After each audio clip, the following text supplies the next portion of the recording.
我叫乔子妹，我来自中国，我现在在新闻系的国际新闻专业大4学习。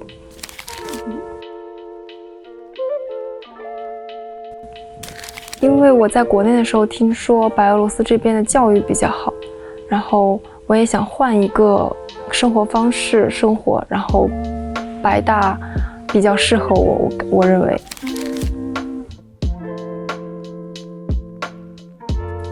我觉得我刚来这边的时候，觉得白俄的气候特别冷，有点受不了，但是现在已经很习惯了。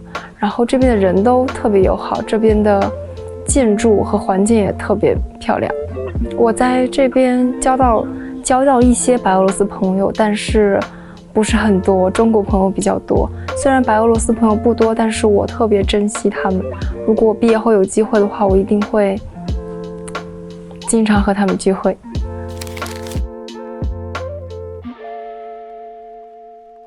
我大概不会留在白俄罗斯，因为我的父母和家人都在中国，我想陪伴他们。